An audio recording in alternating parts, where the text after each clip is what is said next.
Hey guys, how's it going? Kripparrian here. So recently I played in a Prismata tournament, and it's a game that isn't Hearthstone, so some people went a bit crazy. It's like, oh my god, they're totally paying you to play this garbage. And as it turns out, it's not garbage. It's a pretty cool game. It does have some issues. I can't really play for more than 3 or 4 hours, but the limited time that I could play, it was quite a bit of fun. And I do want to mention that the main reason why I did this is because they have a few things going for them, and one of the things they have going for them very well is one, an interesting game, but two, a very interesting business strategy. So Prismata, before I get into the game, I'll show you guys. I'll just quickly go over. It's a free game. It's like Path of Exile, where they try to make money off the microtransactions, and they're a pretty small company in Canada. They haven't actually sold anything. They just started up a Kickstarter. All the links below if you guys are curious about that kind of stuff. And one thing they have going for them, as I mentioned, is a really interesting business strategy. So Prismata actually hosted a Hearthstone tournament to try to get people who play Hearthstone into their game. So that was a little bit in the past, and that was mildly successful. And secondly, what they did is, more recently, they invited all the big Hearthstone streamers, including myself, to participate in a Prismata tournament. And all of us have never really played before. It was 6 people that were part of the tournament. It was Reynad, Tides of Time, Trump, Kolento, Show, and myself. And the only player that actually played Prismata in the past was Kolento, and he was quite good at it, so nobody was expecting to beat him. But I did pretty well, ended up taking second place, and second place was, I think, like an $800 payout, something like that. So yeah, I got that, and that was pretty cool. But more than anything, it's cool to try to compete in a game that you're competing against people who, are competent people at video games, but in general, pretty noob at it. So it's kind of like a push to get good very quickly, and that's what really makes it interesting. That's absolutely the only reason why I did the tournament. So I did the tournament, and to prepare for the tournament, I learned the game a little bit, and in learning the game, I saw a few games and saw some moves and practiced some stuff, and I did pretty well in the end. But one thing I really want to show you guys is, one, how the game's played, all that kind of stuff, but two, after I'm going to show you guys here shortly how the game works and how it all functions and all the strategy and that kind of stuff, I want to show you guys my best game ever played in Prismata. And it was last night in the tournament. You guys have to keep in mind the tournament was at it started at 1:30 a.m. my time. Normally I go to sleep at 10, and it finished at 4. So I was really tired, and I didn't necessarily play my best every turn, but overall the macro strategy, that game is the bomb. So make sure to check it out if you guys are interested in the game.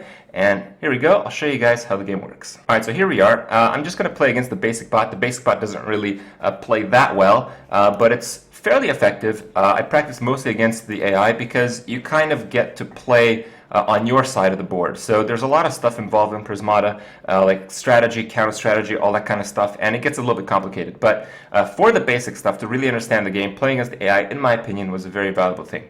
So just to go over here quickly, there's a lot of units. There's 2 tabs of units. In the first tab, in the green tab here that I have selected, all these units are going to be part of every single game. In the second tab, these units are dynamic, so each slot will be usually different from game to game. There's a lot of dynamic units, and usually any unit here will probably not be seen in the next game that you play. And usually the second tab of units are much stronger, and it's why they make the game more interesting. They make it dynamic in a way. And I'll go over all the units in the basic tab real quick, and just in this specific game, the more advanced units. So the primary unit, the drone, is like the worker. You click on him to get a gold, and you can make more drones for 3 gold and 1 lightning bolt apiece, and the engineer gives you a lightning bolt. And the other resources are pretty simple. The lightning bolt from the engineer, the blood thing, and the blue thing. The blood thing is produced by the blood creation plant, the Animus. The blue thing's produced from the blast forge plant, and the green thing is from the conduit. These 3 resources are usually, one of them is usually used to build the more advanced units, at the very least one, that is. The blue, the red, and the lightning bolt, they go away after every turn. So if you have 3 red left at the end of your turn, you didn't use it, it'll disappear the next turn. But the green from the conduit, the gold, generally from drones, but a few other sources, but let's just say drones for now. So the green and the gold will stay throughout the turns. So here, if I have 6, if I decide to just build 1 drone here, this 3 gold will carry over the next turn. So that's kind of how the economy works. In terms of damage, there are units that do damage, kind of like Gauss Cannon. At the start of your turn, gain sword. Sword is one attack. There are some units that do more than one sword. For instance, the Blood Rager. Start turn gain 2 attack. Then there's like Odin. You can consume a Steel Splitter, which is another unit, to gain 4 attack. So it gets very, very complicated in terms of that. The idea is you want to be the person who destroys the other guy's units. There are defensive units as well, and there's 2 types of defense. There's the first defense, which is like the blue cross, like the engineer here. He has 1 blue cross. Blue cross health is kind of like shield. If you don't die in 1 hit, you can heal up instantly the next turn. So for instance, the Odin has 5 blue health. If he takes 4 damage, next turn he'll have 5 health again. Okay, that's pretty significant. There aren't any 2 big units here that have the heart health, the health, not the shield health, but one of them is the Gauss Cannon. The Gauss Cannon is a base unit, so you can have this in every single game. And it's basically a spam attacker. It doesn't block by itself, but it has 5 health. And this health does not regenerate. So if the Gauss Cannon takes 4 damage, next turn it'll have 1 life. And for the rest of the game, it'll have 1 life as well. There's 2 types of units. There's like blocker units and non-blocker units. So for instance, a drone is actually a blocker unit, but when you use him, he can't block. There are units like the Blood Rager, who's not a blocker unit. You can't choose to block with him. But if you pass the blockers, you can choose to do damage to him, and I'll show you guys how this works. I know it's a little bit confusing to start. But unit like the Odin is a blocker. So, going through the game, the first thing you're going to do is, this is the base guy, so we're probably just going to rush the shit out of him. There's a few more interesting things, as you'll see. There's like prompt, for instance. So prompt puts the body on the board immediately, so you can block the next turn. Some units, like the Odin, he can't block the next turn. You build him, then next turn, when you get attacked again, you can block with him then. So, with this unit structure, there are some very defensive units. Defense Grid, Drake, Odin, even Doomed Wall. But in my opinion, all of these are a bit too expensive because the Feral Warden is very efficient. The Feral Warden, even though it has health, because he has prompt, you can block with him for 2 damage. So you don't kill him off, and then you keep attacking the turn after that, and he's a very cheap unit. So this game basically works like, it's kind of like the macro side of StarCraft, basically. When you play in multiplayer in ranked mode, you can choose to have timed turns, and this is not a part of the basic bot here that you'll see, but in the game that you'll see afterwards, this will be the case. So on the first turn, you want to do double drone, just every time. There's a few strategies, and actually I don't think there are any strategies that involve anything else but double drone. So here I'm just going to do double drone again. I'm the player who went first, so next turn I'll be able to double drone Animus. So I'll do double drone Animus. Animus is going to produce red blood thingies for me, and my plan is to get Tarsiers. I'm going to get Tarsiers, and then eventually I'm going to get Feral Wardens. If you go red, it's kind of hard to defend sometimes, but we're going to try. Actually, I can get the Conduit this turn, but I feel it'll be very difficult to commit to that much aggression. Now, he's threatening to attack a turn, so I have to get the Conduit next turn, so I can start defending. I will lose both my engineers, but I don't think I want to make any more drones. Next turn, I'm going to need just 9, and I have a little bit over that. So actually, I will get an engineer, so I can continue making them. So here I'm going to go Tarsier and Feral Warden. And I'll explain the attacking block on stage here. So now my Tarsiers automatically do damage because they're not blockers. And I made a Feral Warden, which is going to block some of his damage next turn. And actually the turn after that, I'm going to get 3 attack. I should be able to kill the Steel Splitter that he makes. So he's going to deal 3 again next turn. So I'm going to need an engineer to block that hit. So I'm going to make an engineer there. So you kind of want to play at least 1 turn ahead of time. And the really good players play like the whole game ahead of time. So players who are pretty new at this game will get absolutely slaughtered. But there's probably going to be quite a few players that are new all at the same time when the game goes live. So here we go. I attack. I have 2 damage, so it kills both the engineers. He has no other blockers. And I'll show you why I made the extra engineer the turn before. It'll be pretty clear here. So he's going to attack with 3 damage, 1 from the Gauss Cannon and 2 from the Steel Splitters. And 1 is going to hit my Engineer, and 2 is going to hit my Feral Warden. Now my Feral Warden is not going to die because I blocked with the Engineer first. So if I want to keep the Engineer alive, I can kill off the Feral Warden, but you know, that's a more expensive unit, and that's essentially a permanent attacker. And it doesn't make any sense to do this, because even if I need a blocker for 1 health, I want to block with the Engineer first and this guy here, and I still have 1 health to block at a later turn if I really want, and I have this guy, which is a blocker that can also attack. So this is why blocking is important. You get to choose the order in which your creatures block. And because of that, you can manipulate to keep your strongest creature in your chain of blockers alive. So that's what we're doing here. And right now this guy's going to get Raffle Stomped, so what we're going to be doing is 1 Feral Warden a turn. I have 4 damage. I think I'm going to make another Tarsier. Attack with that one. He's also going to have 3 damage, but because I can kill... So this is the damage that he has. He's going to have 3 damage. I have 4 defense with these, but I don't want to lose my units. So if I had 3 defense, I would lose all my units, basically. Right now I have 5 attack. He has 0 defense. This is called the Breach. When you breach in this game, you basically win, but not always. There are a few exceptions to that. So when you breach, you get to choose which units you want to kill. So I have 5 damage here, and I can choose to kill his attackers, or I can choose to kill his drones. Now, in this case, I am going to choose to kill his drones, because I'm going to cripple his economy, so he can't pump out more attackers against me.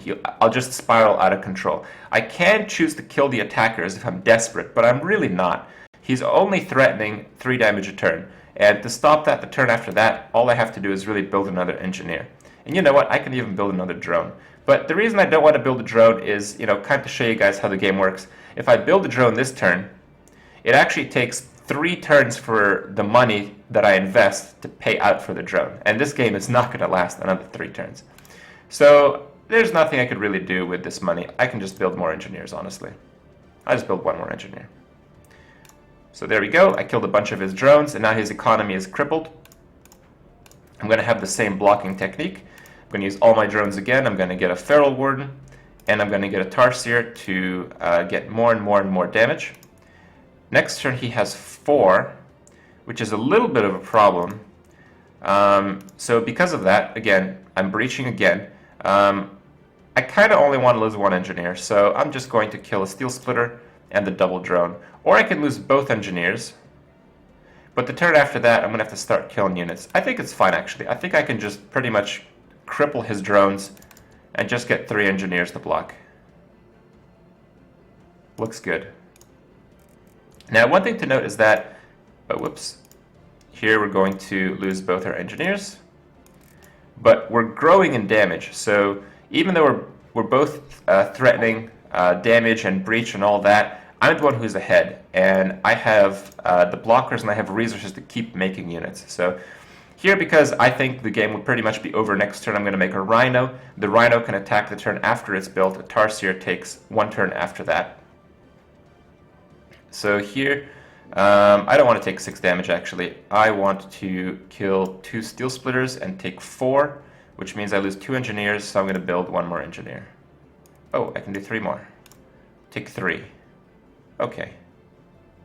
I'll actually kill 3 drones. Okay, so this game is completely over, but I'll just play it out so you guys can understand how this stuff works a little bit more. I know this game is confusing, but once you play it, it's very evident on how this stuff works, and you know, absolutely easy to understand. So here we go. We want to kill Tarsier first because this only has 1 health and does 1 damage. It's a very efficient target to kill. And just kill the Animus. It doesn't really matter at this stage. So this game is completely over. Absolutely completely over. Overrun defenders. Actually, one of his things survives, but whatever. Okay, proceed damage. Bam, victory. And here in the end screen, you get to see the statistics. So the economy. My economy is a little bit lower because I really pushed for attackers. And you see, the second I started falling behind, right after that, I crippled his economy. So it's kind of like an aggressive push. And my damage skyrocketed, and I kept his under control. So that's why I won that game, and it was very, very decisive. So again, I know it's a little bit confusing, but it's a really cool game. If you guys understood some of the stuff I talked about, if you guys are curious, maybe check out some other videos. But certainly, if you're even the least bit curious, stay tuned and enjoy what I consider the best Prismata match I've ever seen. Tiethernex. Okay. Stereo cannon's not bad. Polywall blocks a lot of the rush shit. I have no idea what to do right now. And I can't copy him because I will lose that way. But I think I'm doing double drone. I know he does drone engineer here a lot of the time. Because I don't know what I'm doing, I want to copy him ahead of time. There we go. Oh, he does the conduit because he goes... Okay, I see. Let's try going Blast Forge.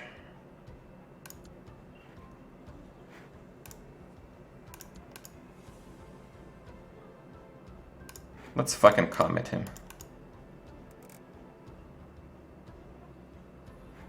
This is gonna be the most YOLO bullshit you guys have ever seen.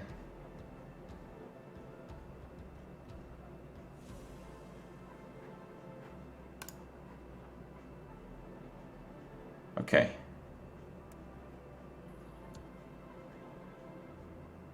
Conduit.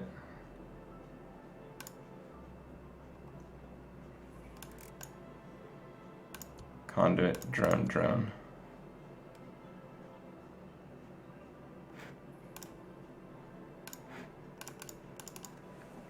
Okay.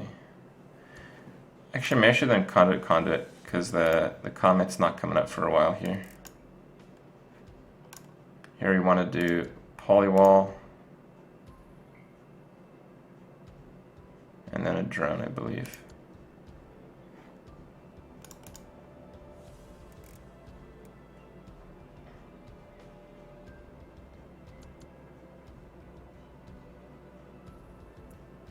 Okay, we're doing some really stupid shit, guys, so don't judge me.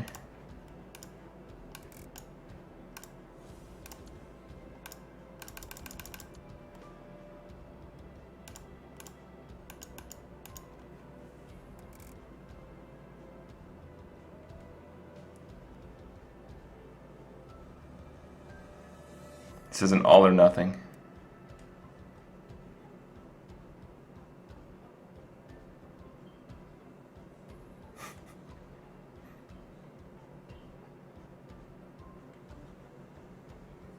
It's okay, guys. I know what I'm doing, kind of. 3 to the polywall.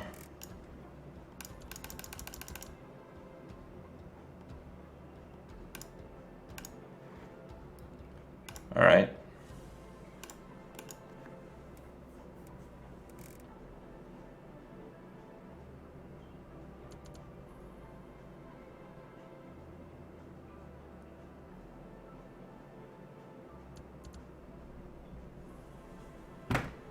Now the question is, what do we transition into?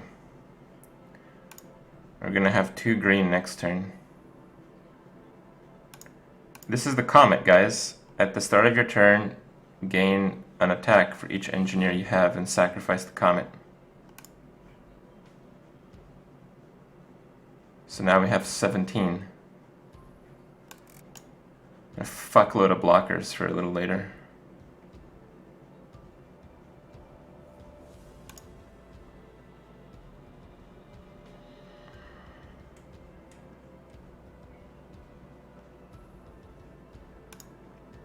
Thing is, I don't really need that many engineers. I just need a wall to absorb some damage.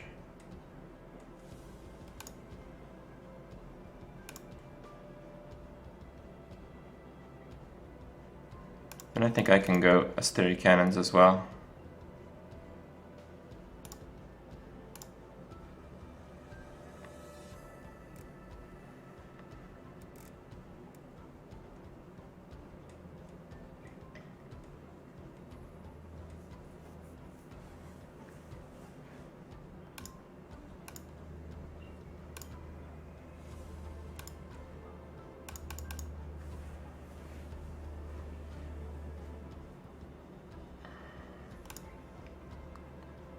We basically pushed them a position that's like very difficult to get out of with the comet.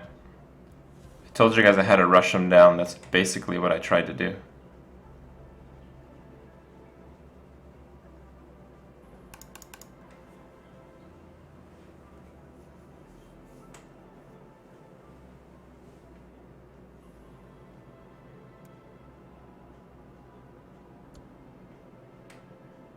Blast Forge. He realizes he has to transition as well.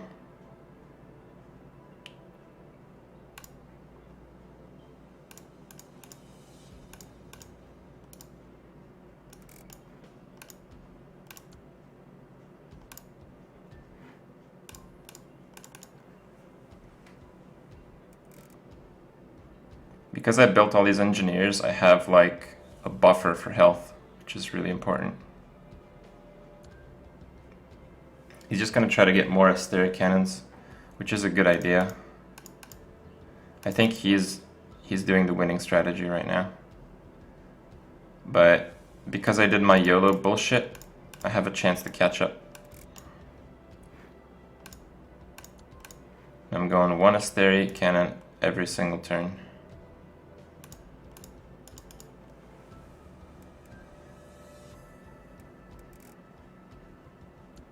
And I might be able to catch up.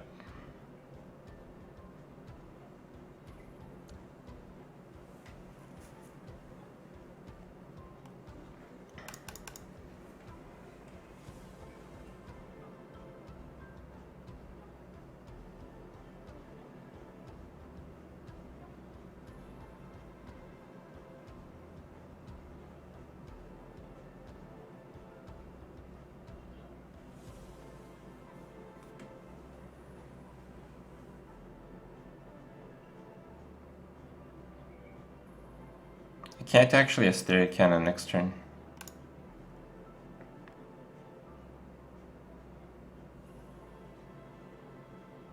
But then I can do it 2 consecutive turns.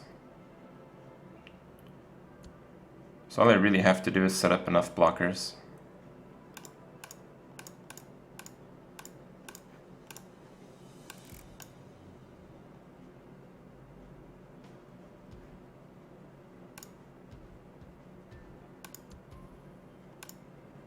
Polywall kind of work. Right, without the, I don't even need the polywall.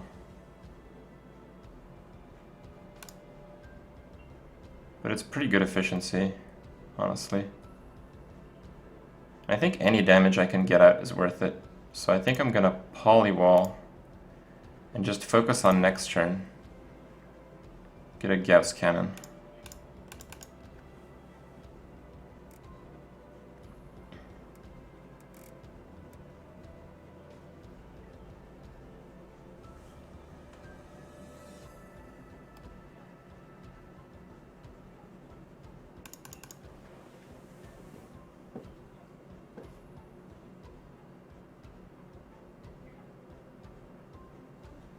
The issue that I have is I think I lose if he comets me now. Whether he knows to do that, we'll have to see.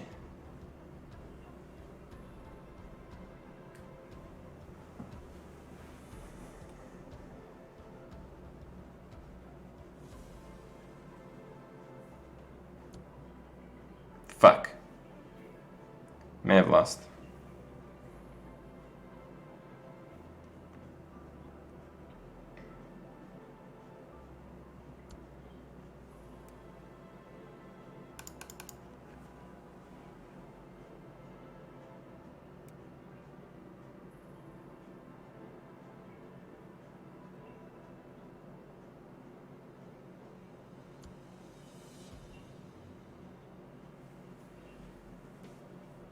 He's going turtle mode. I think this is a losing strategy.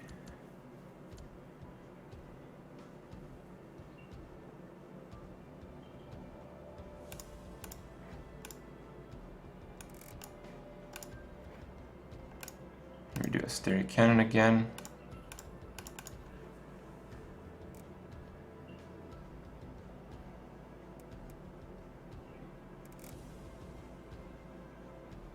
I think he's going to try to... No, he can't push for an asterisk cannon. He would get destroyed.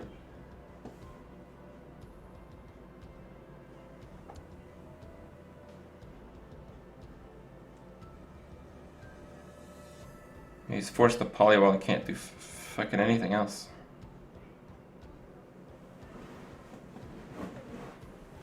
Okay. So again, I can't Asteria Cannon next turn, but I can Gauss Cannon, or I can preemptively build up defenses. I think with that many force fields, I don't need to build up defenses. I think I can apply more pressure. I think a steel splitter is a good idea.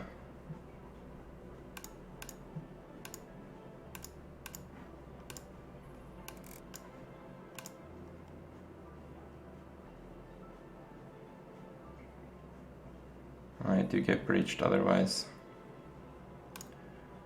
Alright, well, polywall, Gauss Cannon it is.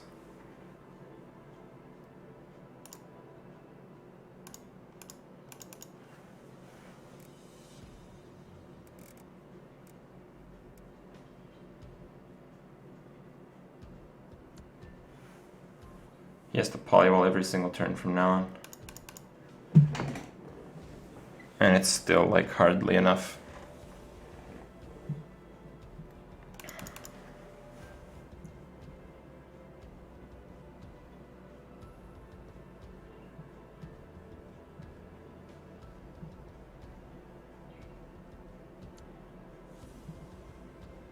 Oh, that's a pretty cool play.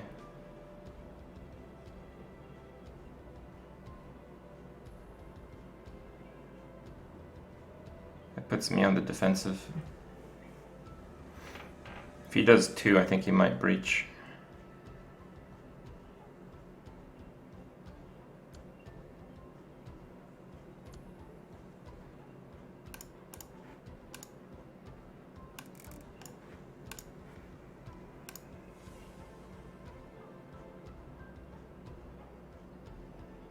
I have to polywall. And I can't kill off any damage. So I have to force field.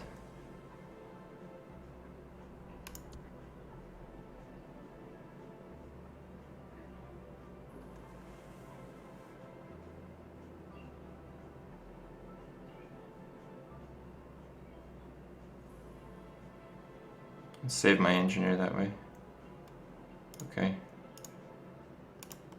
No. No, back. I want to do back. What? Oh, I misclicked. Oh my god. Did I just throw the game because I'm fucking tired as shit? I think I did. God damn it. I just threw that game.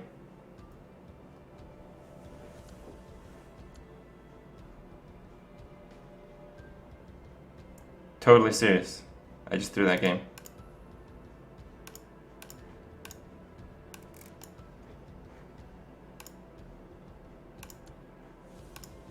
This is kind of what I was afraid of here.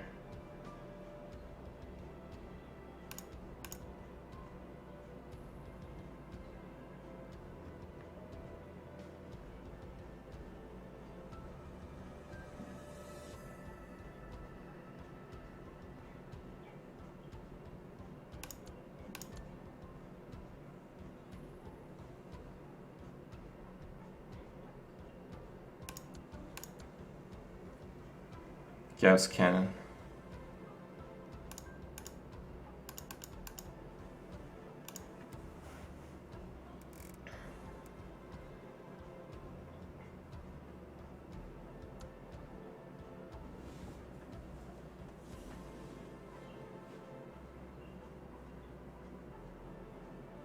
It's not over, but I may have thrown it.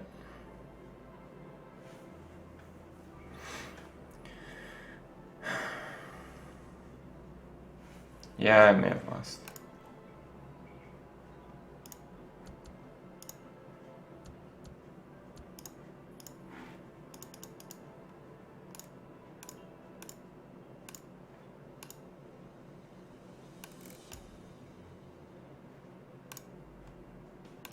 Polywall.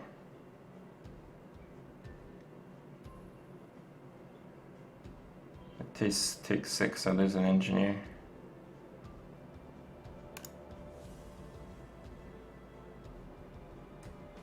Let's build another engineer.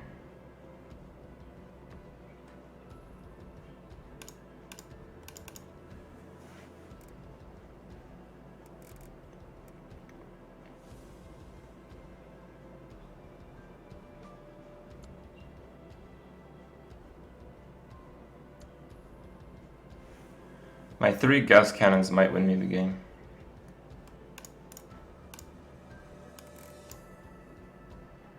I'm still one off here. I can polywall, cluster bolt, and leave 1, 2 available.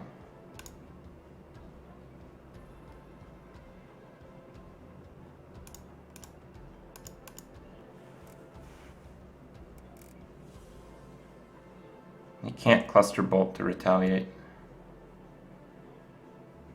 I win. Wow. Even with a terrible mistake, I got him. See that comet, guys? That's the comet. YOLO strats, guys. YOLO strats.